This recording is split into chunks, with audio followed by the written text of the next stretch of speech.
people have preferences. Some people want power. Some people want control. Some people want forgiveness. Some people want something really light. Some people want something super heavy.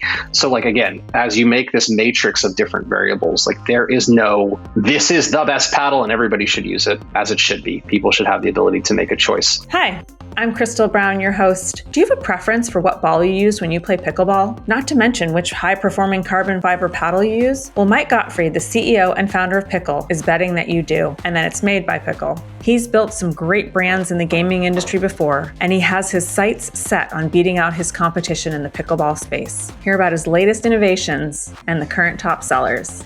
All right, now to the show. Welcome to Simply Pickleball, the podcast, where we discuss all things pickleball, the fastest growing sport in America and around the world. We are interviewing the founders, industry leaders, athletes, lovers of the sport that are driving the spectacular growth. If you love pickleball as much as we do, listen in. All right. Well, Mike, thank you so much for joining today. I'm really excited. I've been following your company. I'm really interested. I've played with the balls. I've seen the new paddles. We're going to get to all that. But before we do, I would just love to know a little bit about you. And have you always been a sporty kid? Has it been important in your life? Were your parents, encouraging you with Little League your whole life? Yeah, sort of. First off, thank you for having me. I have always loved sports.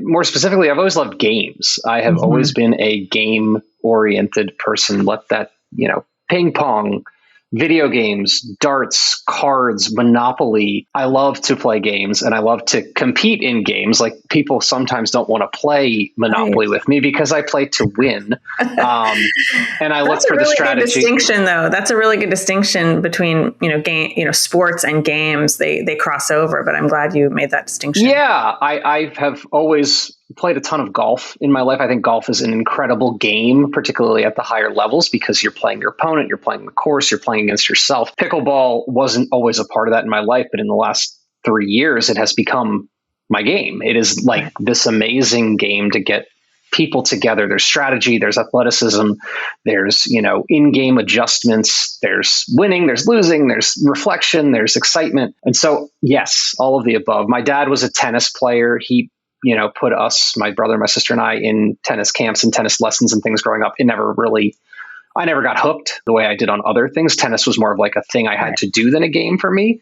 But ultimately, I love it. I love to compete. I love to have fun. I love to improve and see the strategy and all those different things. That's awesome. Yeah, I have never been a tennis player. I've always admired that people like it, but not for me.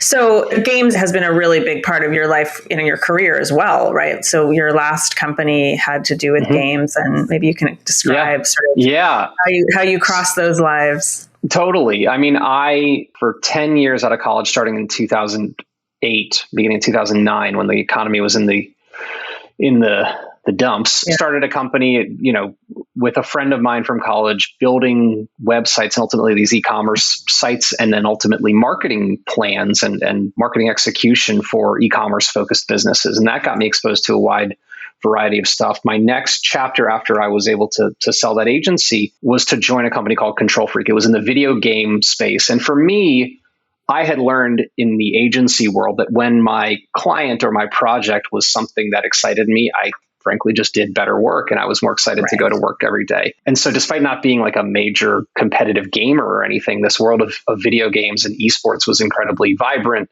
and, energetic and had people and communities and personalities in it that made it exciting. And so having that, I kind of got back into video games then, couple that with COVID when video games was like something I could do. I played more games in that period of time than maybe some other times in my life. But it was great. And it also exposed me to like, hey, this can be done. You can create a working world, a working life around something that interests me and excites me and gets me, energized and excited to go and do work and interact with people every single day. And so I'm really fortunate to be able to do that.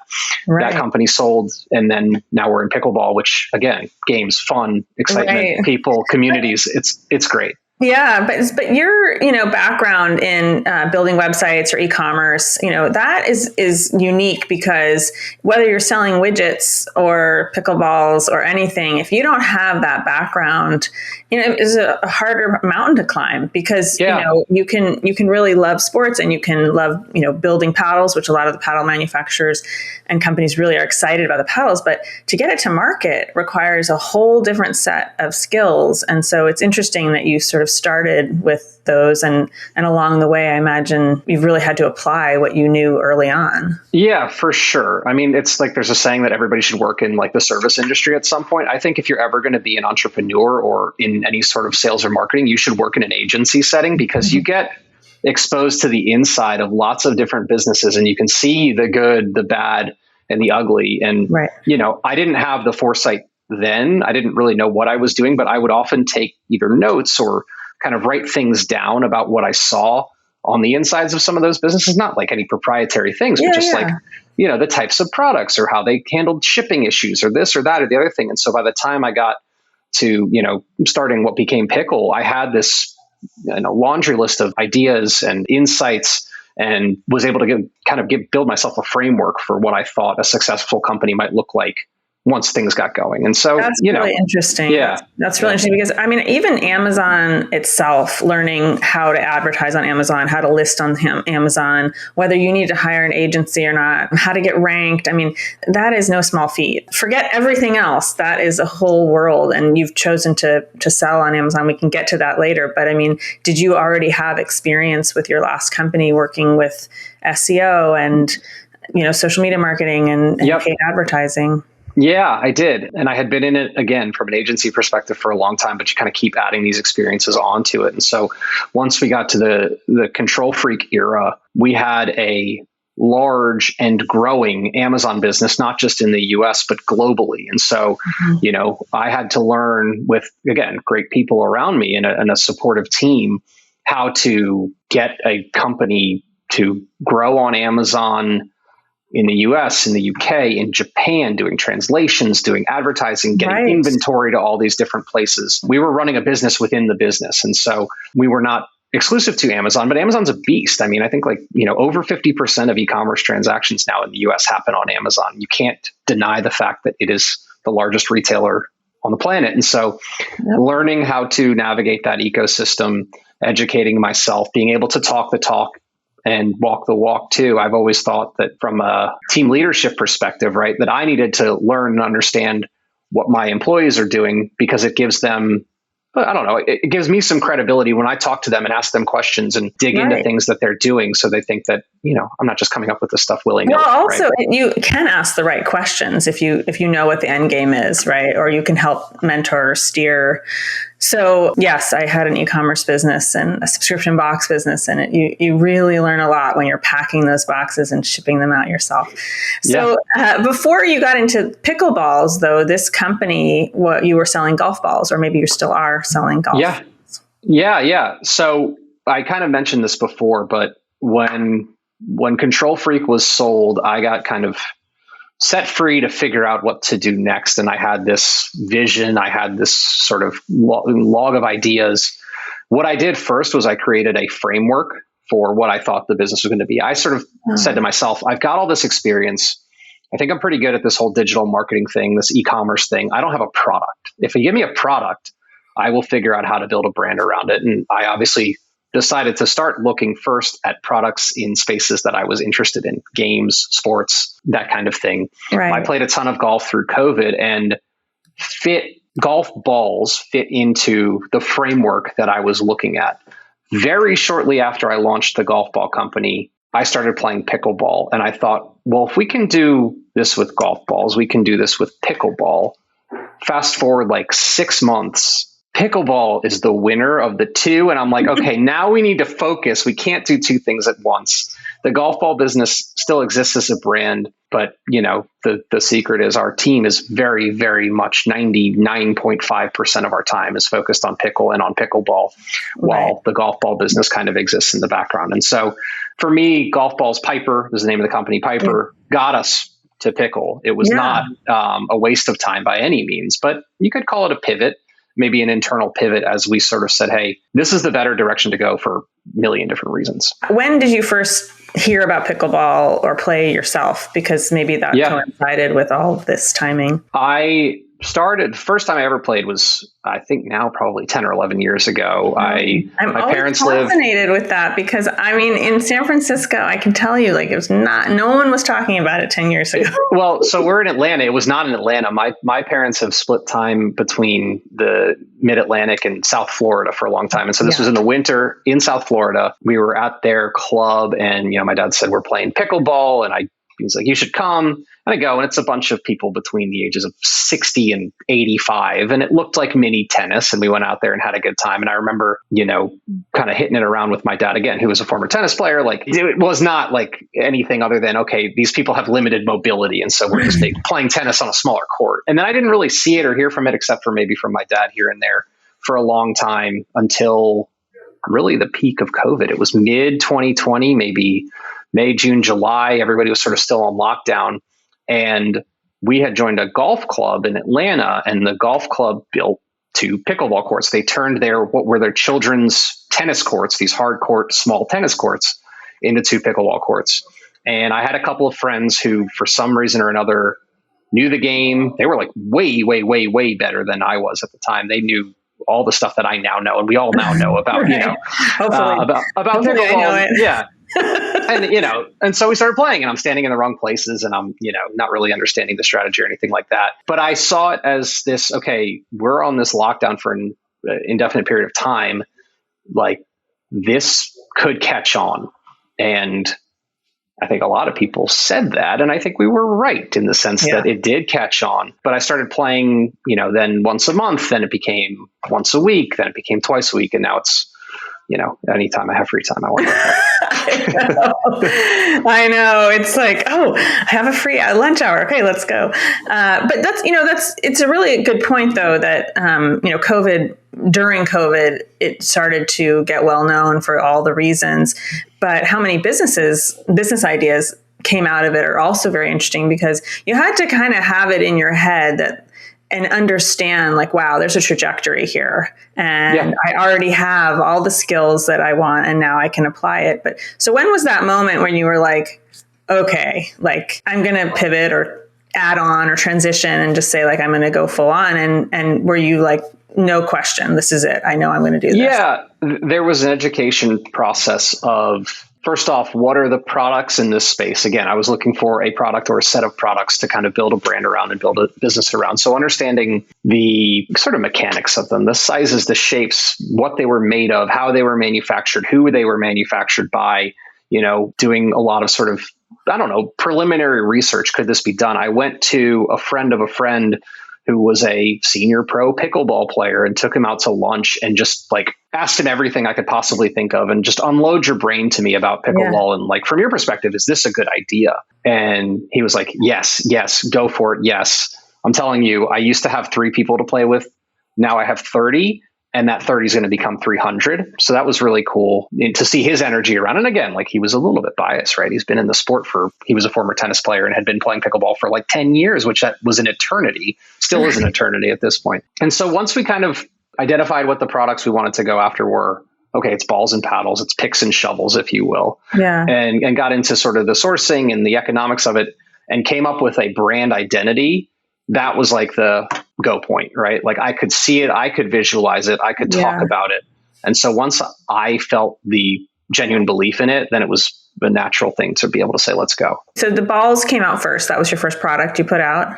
We actually came out with paddles and balls simultaneously. At the same time. So yeah, this was kind of early mid 2022 when we finally got product to market. We had our initial line of balls in a few different colors. We had 3 different paddles, which variations of are still available today. Yeah. But there was this immediate, rapid, iterative process to continue to improve our stuff.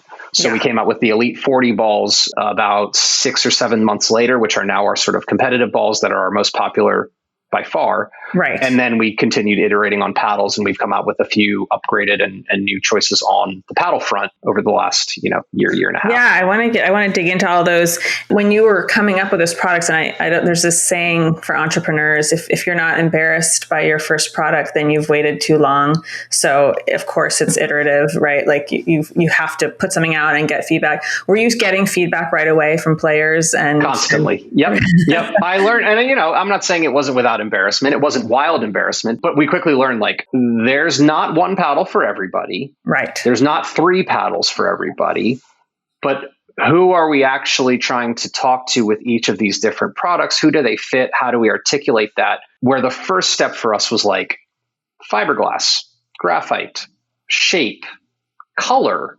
Right. There's a whole lot more than that. And so, again, learning literally the inside of the paddles, the materials, the manufacturing processes, the textures, the, grip applications, the weighting, the balancing, that was a go to school and really understand this inside and out so that we can make improvements. And so, like you said, we had to get out there with something, and we kind of launched with this good, better, best idea. And our best maybe wasn't good enough, and our good needed to be tweaked. And so anyway, it was it's a process, and it's an ongoing process. And then we want to stay ahead of it too. So we don't stop there, once we've made improvements too. But did you focus on a specific market? And I've asked some other paddle manufacturers this question because, you've got a huge number of people that go on Amazon and they just buy a couple paddles or a set. They don't want to spend a lot if they don't know the game. They will spend more on balls, and people are going to always buy balls. Maybe they're going to buy less paddles per year or whatever. But did you focus in on like, wow, if we really double down maybe on your advertising or even your iterative process on one versus the other? Yeah. No, I think, look, the reality is that there are many, many, many different styles and flavors of pickleball end users. There is everything from I just want to get the cheapest thing possible to go out and play and give it a try, to I'm going on vacation with my family and we heard there's a pickleball court and we just want to have fun as a family, all the way up to pros, right? Yeah. There is no one solution for all of those. And even within those subsets, there are varying solutions when it comes to paddles.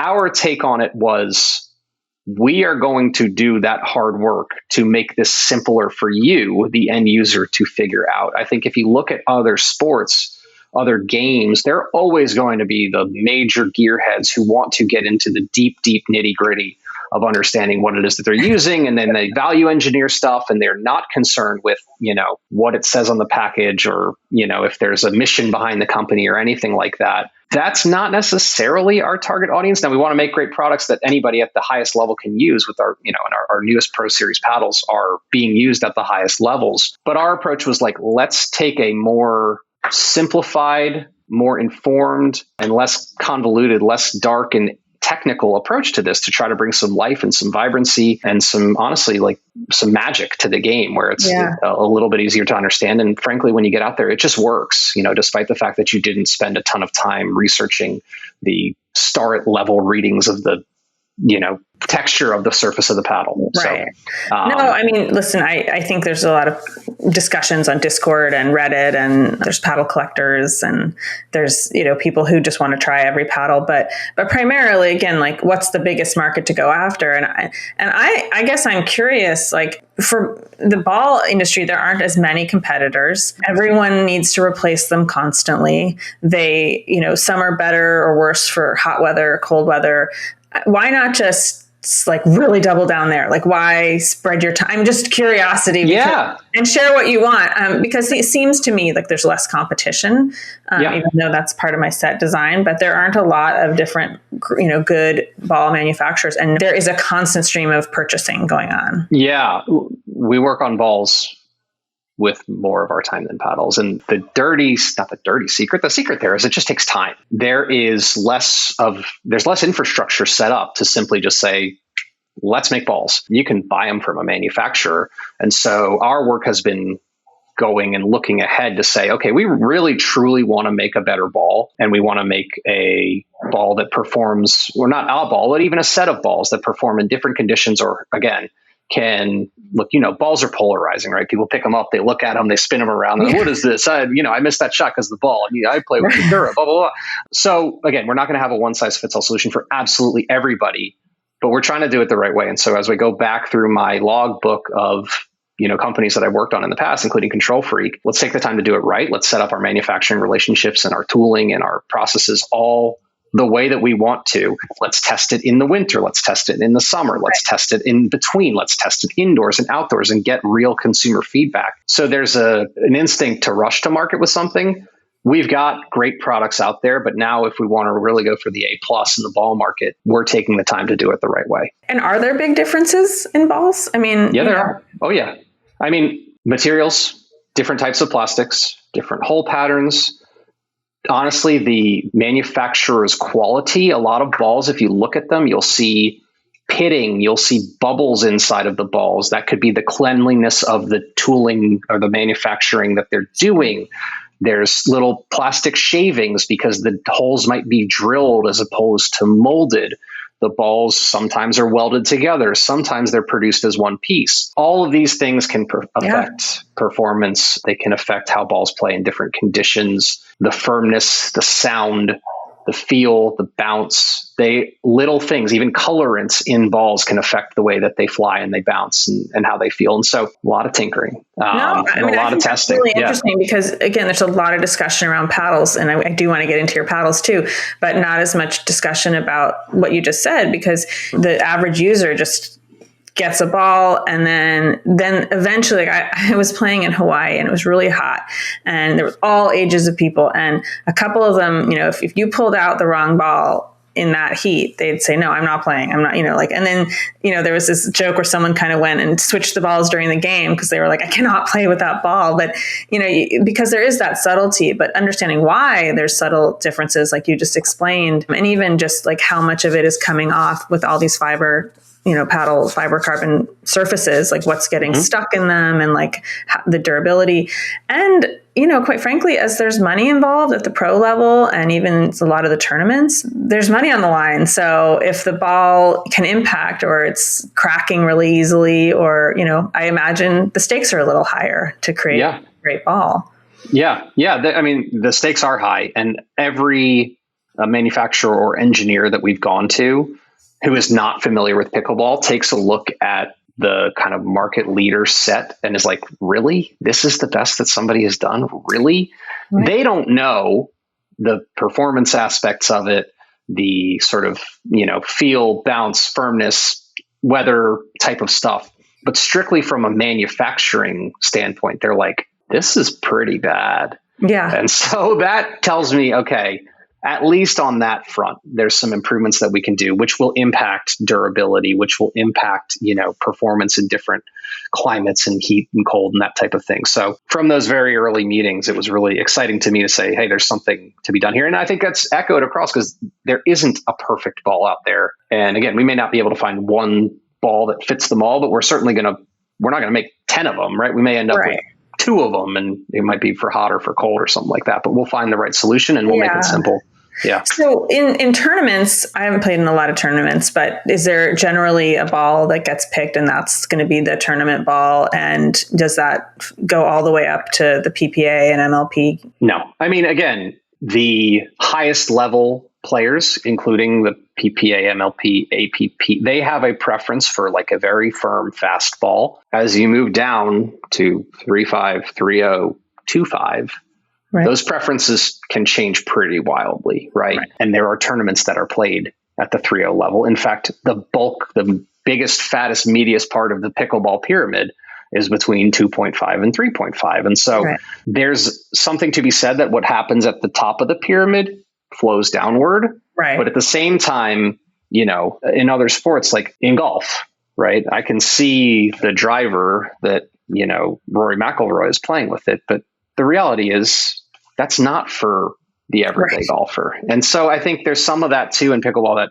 you want to play like the pros, you want to emulate the pros, but what's really best for you and your friends and your community and the masses of people that are playing pickleball will have a varying set of preferences and circumstances that might dictate something different. But do they pick one ball like per game, for example, if there's money on the line, and say like, this is going to be, I don't even know if they do that. And I know there's differences in balls. There are, sure. So there's like official ball of the PPA Tour and official ball of MLP. We are working with the Amateur Pickleball Association, though. They do 80 plus tournaments per year. They use our balls, and they state that too. So when you enter the tournament, it says what the official ball is going to be. So if you want to go out, you want to go out and practice, you know which ball to practice with, because there may be little subtle differences, and it can make a difference to people, and I think that you should have that information up front.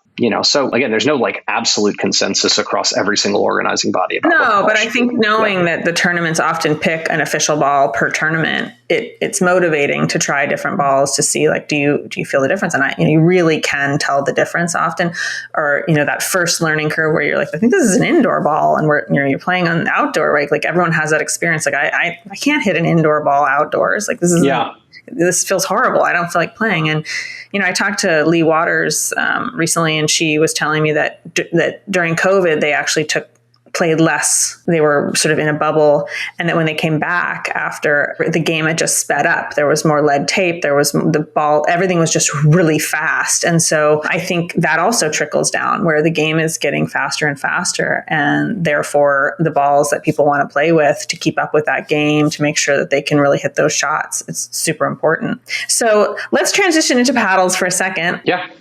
Who knew that we could talk about pickleballs? But again, like that's a competitive market that you've decided to go into. It's getting more competitive. However, the pie is growing. So even if you have a smaller slice, it's just getting bigger and bigger. So there's, probably no shortage of need. But, what have you learned since you started creating paddles, and what sector are you focusing on, things like that? So what I've learned is that, again, there's no one size fits all solution, right? That there's room for lots and lots of different products, whether it's from the same brand or different brands, right? Like people have preferences. Some people want power. Some people want control. Some people want forgiveness. Some people want something really light. Some people want something super heavy. So like, again, as you make this matrix of different variables, like there is no, this is the best paddle and everybody should use it. As it should be. People should have the ability to make a choice. That said, I think that paddle development is driven primarily towards a very vocal minority of informed consumers who you often see if you spend time online with pickleball. These people are very in tune with and concerned with what's happening inside the paddle, which, again, the 95% of people out there playing don't know about. I know some very, very talented, highest level players who do not know the difference between T700 and T300 carbon fiber, right? So like, you've got to have both of those things in your brain, because you've got to be able to understand the technical nuance of it, understand who it's being made for, and then bridge that gap. Right. And so that's, again, not to make it about us, but one thing I learned was like, how do we bridge that gap? How do we simplify it? With pickleball paddles being an experiential product that you see, touch, feel, and play with really before you can make a decision, how can we give people the most confidence at the decision-making process or point of purchase, so that when they get out there on the court, they're not like, oh, wait, I thought this was going to be something different, or I don't like it, right? So articulating all those different things. So what were the paddles that your most recent set of paddles, like, what, maybe you can share what they're constructed with, and sure, what you like about them. So the Pickle Pro Series updated Pro Series. So we came out with the Pro Series when we launched the company. This is the updated version of the Pro Series, the Pro Series 13 and the Pro Series 16. So first thing right off the bat, the 13 and the 16, those are the two different core thicknesses that it's available in. 13 being a little bit thinner, a little more geared towards power, 16 being a little bit fatter, a little bit more cushiony and geared towards control. So we immediately saw like that was a split within paddles, and people should have the ability to make a choice between them.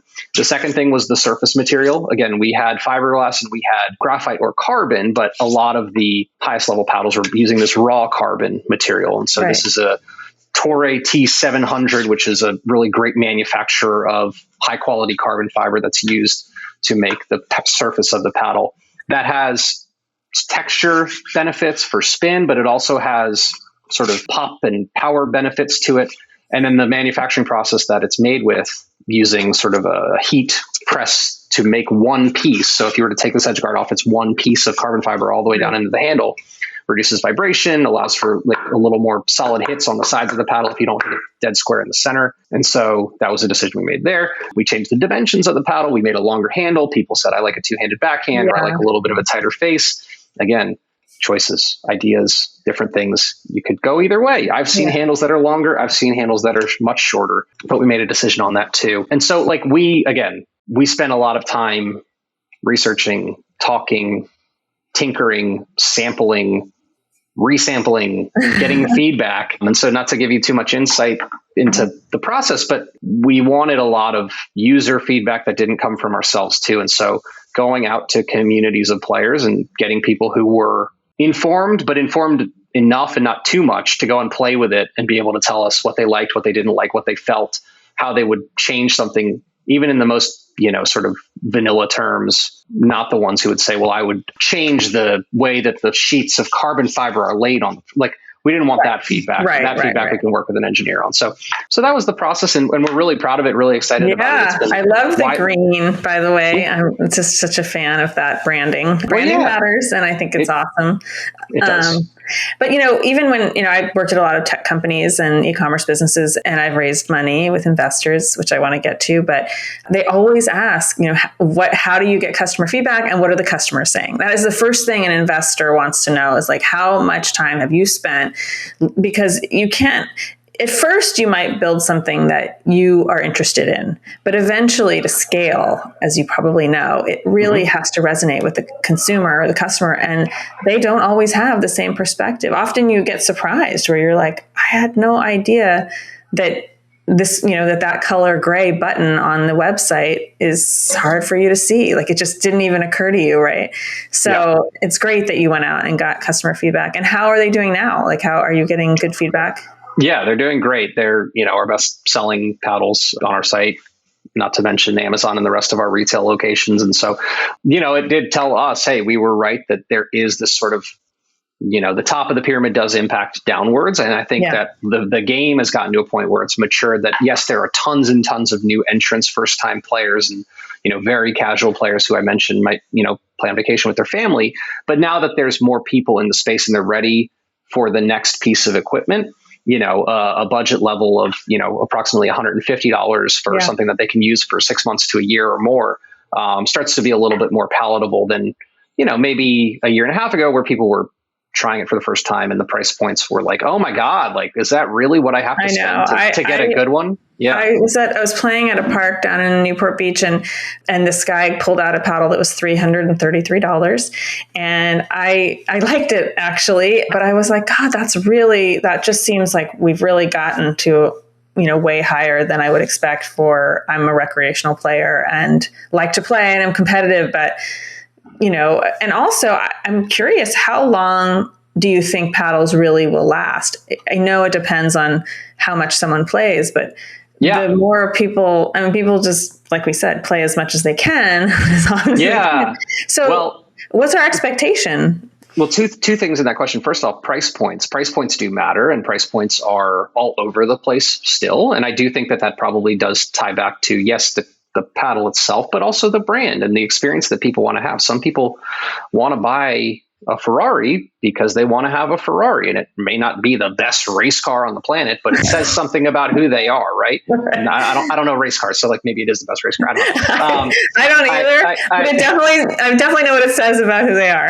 It's it's if you want to get into the economics of it, it's sort of, I think it's Giffen goods, right? Where people will buy a $300, $400 pair of jeans. It doesn't make it necessarily a better pair of jeans, but in their mind, they have bought the best and the coolest and the most fashionable jeans. And so paddles fall into that a little bit, that there's a wide variety of price points for what essentially may be pretty close to the same product if you were to just take all the branding off of it. On the other side of it, how long do they last? It depends how much you play. It depends how you play. It depends whether you throw it against the court or the wall.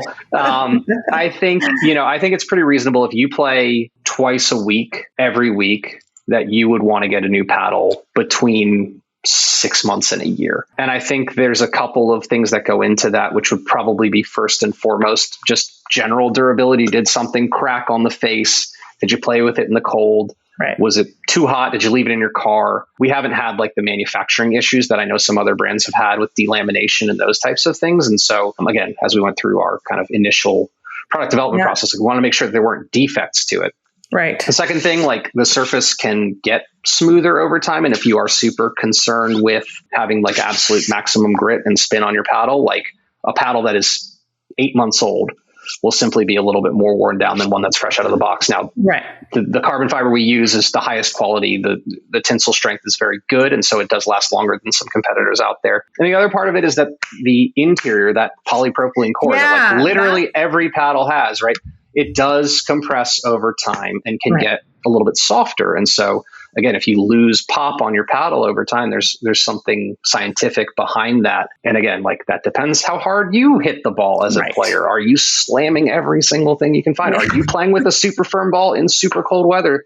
Like that repetitive motion can I know. It's funny. I mean, I was talking to ProLite Paddles. It's one of the oldest, 40 years they've been around. And he was talking about how that interior core was something that Boeing engineers thought of, 40 years ago, and that everyone's still using that core. And I think most paddles, besides wooden ones, are. And the question is, how does a player know if it's compromised? And it's sort of like, like with ping pong paddles, you could tell they get all worn out. You can see the rubber's falling off. With your running shoes or your pickleball shoes, you can see but it's harder with pickleball paddles. And I think it is. Yeah, when you can't see the inside of it, right? You start to maybe question, like, is it in my head or, but I think you can yourself say, like, the ball just doesn't feel like it's coming off with the speed or the power that I maybe used to.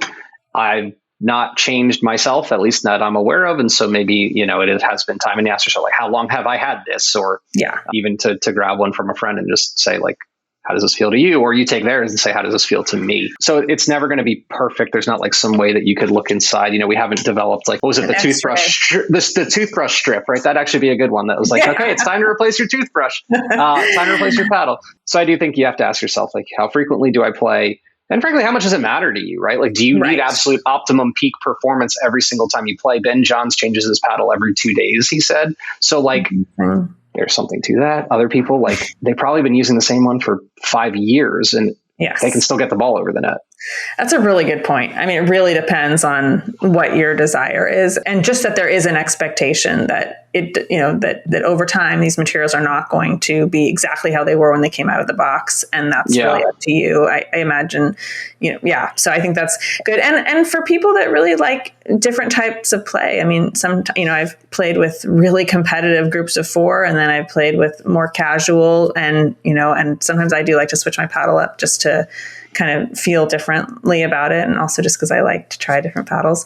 So, I'm curious, you sell on Amazon, you sell on your website, and you said you're also in some retail stores, which, I wish there were more opportunities for players to demo paddles. It's often really hard to figure that out if you just play at a local rec, but you figured out ways to get into retail. I'm curious what retail stores and how that's gone. Yeah. So our largest national retail partner for now is the PGA Superstore. And so they're known for golf, but they used to be the golf and tennis warehouse. And so every single one of their stores has a pretty sizable tennis section in the back. And they've converted roughly half of that section to pickleball recently. Oh, that's awesome. So they've got 60-ish stores nationally, and they're going to be, maybe 100 or more of them by the end of 2024. So they're expanding, and they're trying to do for pickleball and for tennis what they've done for golf. Like, if you ever walk into a PGA Superstore, the one side of the store is all golf hitting bays, right? So they're golf simulators. You can try everything in the store. In a lot of the stores, they've already built a pickleball court in the back. And so they're going the way of, if they understand golf and the experience with golf, which again, like, you can say whatever you want about the club, but sometimes it just feels right to you. Yep. They understand that with pickleball too. And so, there's a national demo kind of avenue that we'll take with them, both as a, retail partner, and then also as a little bit of a facility too. So these people can go there. We're in a ton of different sort of 1-off and 2-off type of smaller shops, whether that's private club pro shops, pickleball facilities, racket sports type of tennis shops. So we've got, a large and, growing number of those individual accounts as well. And so I think, again, like, the pickleball endemics are few and far between, right? Like, even a lot of pickleball facilities don't have a pro shop, so you can't necessarily go and try stuff. Right. So we've had to think very creatively and using our partnerships to be able to say, how can we get this out there and in the hands of people to be able to try before they buy? And it's not easy. There's not, again, no like one quick solution that covers all of it. No, we do have. Yeah, sorry, go ahead. No, I was going to say that I do think as more facilities open, they will be interested in having more shops, and that you can definitely see that. Yeah, we've got one here just outside Atlanta called Ace Pickleball Club, and they've got plans for franchises all over the country. But one of the services to their members is a large paddle demo program. If you remember, they've got a wall of like 30 different paddles that you can try that they keep in stock. So that's another way to do it, is again, partnering with those types of folks. We won't be the only brand in there. We don't expect that, but we want to be amongst the set there. And then on our own stuff, what we can control is anything that's purchased from our site has a 30-day money back guarantee. So like, you can buy it, you can return it if you don't like it. And then our warranty as well. So like, kind of the buy with confidence, you've got a limited lifetime warranty against all defects or anything that breaks. That's great. Yeah. So what are the next products that you guys are working on? Again, like you kind of have the main, and people are just going to need them over and over, especially the balls and even maybe the paddles. But are you thinking of other products? Balls and paddles will always be at the core, but then we've got sort of the everything else. And so we're really excited, accessories, right? I think that for people to really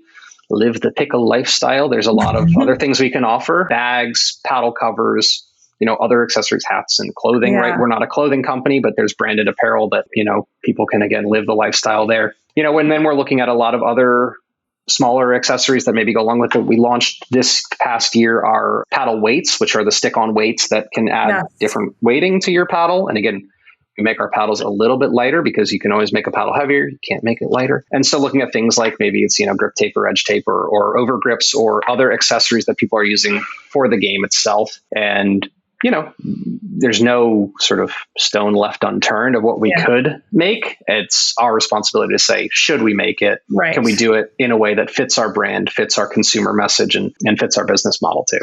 Yeah. So tell me a little bit about that. You took some investment, outside investment. Some companies do, some don't. You have a vision for where this might go.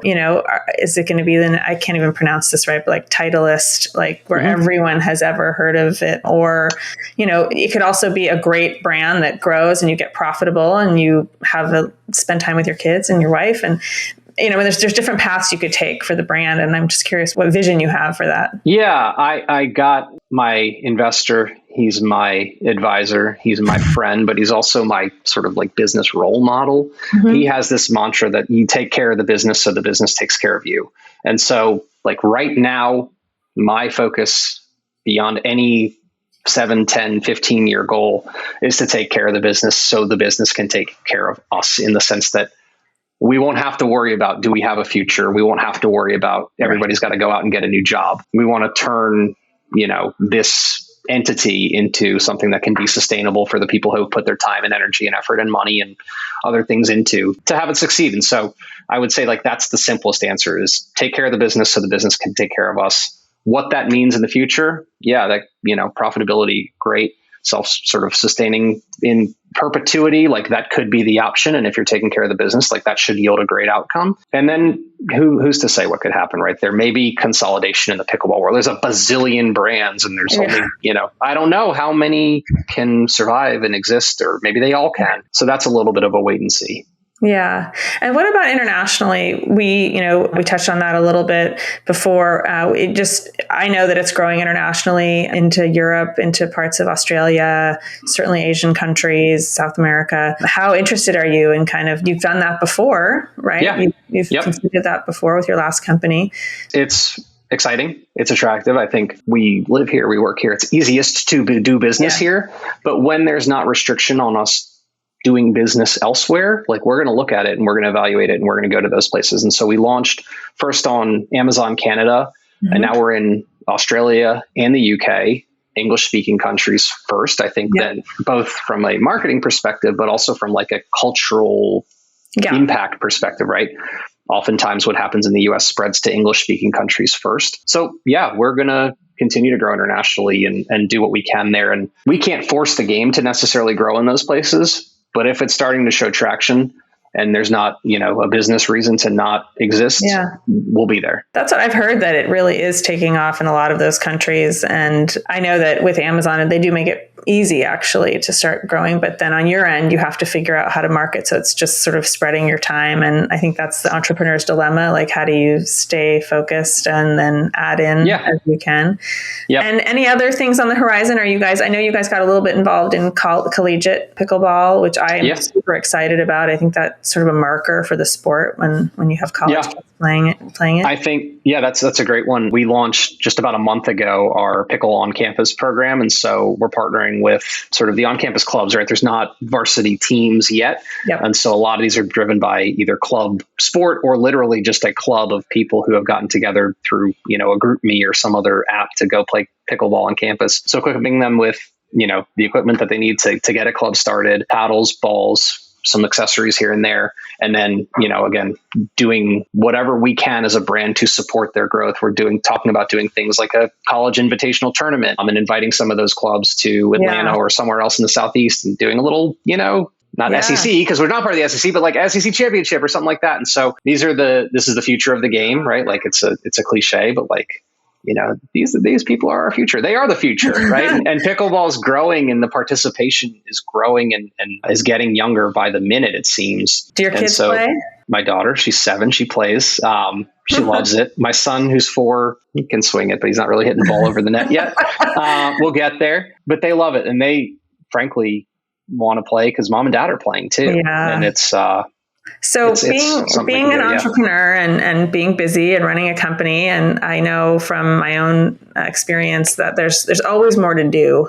How are you finding balance in, setting down work and going to play or spending family time? And, because it's like you really could work 24 hours a day on this business. I could. You got to make time for yourself. I do make time for my family, and I try the best I can. Both my wife and I play pickleball, and so that usually means that the two of us can't play at the same time, which is a shame. Right. Like a lot of my play is happening like later at night now, which is good and bad, right? If I can find a way to play from 8 to 10 p.m., I'll do that. Same time, like sometimes I'll play at 6 a.m. and be home actually in time to take my kids to school. Yeah. So I have to either sacrifice work, family time, or sleep, I guess, to go play pickleball. A lot of times I'll choose sleep, and then, maybe a babysitter here or there, but live by the Google Calendar. I would say it's, if it's not on the calendar, it doesn't exist. Yep. No, that's great. Well, I'm super excited about your brand. Like I told you, I love the branding itself. I love the quality, and it's really great to see just, some great minds coming into the space and bringing it where it needs to go. And what I found interesting doing a lot of these interviews is it really comes down to the ethos of the business and of the sport, right? It's because everyone wanted community and connection that it grew, and now it's becoming a much bigger business, but it hasn't lost that community or connection or ability to reach all ages and all backgrounds. So that's the best part. Yep. I'm friends with so many people through pickleball that I never would have found otherwise. 100%. There's this park in San Francisco near us. There's a lot of controversy with it, but we can get into that another time. But, I can see a lot of engineers and people that work from home, tech people, and they've been in their home all day by themselves with their computer, programming or doing something else, marketing, whatever they're doing. And then they come out and they're so happy to just immediately have that drop-in connection in a kind of a lonely space. And there are a lot of people would never met. And then they're talking about things and jobs and careers that are really interesting too. So I hope it doesn't lose that. But I'm excited about the younger generation coming up. And I think you have an opportunity even with youth and high schools that's just going to be right behind the college. So for sure. Well, keep me posted. If there's anything we can do at Simply Pickleball, let me know. Everyone should subscribe so they can follow and make sure. And I'll put all the links to your products in the show notes. And I hope that you'll come back when you guys are, you have your pickle superstores all over in every city. Anytime.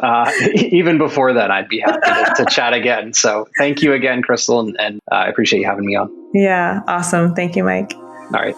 Hey guys, thanks for listening to Simply Pickleball. We will be back very soon with great interviews, discussions, and more, all about pickleball. Don't forget to subscribe to our channels on YouTube, Twitter, Instagram, or any of your favorite podcasting outlets. Until next time, happy dinking.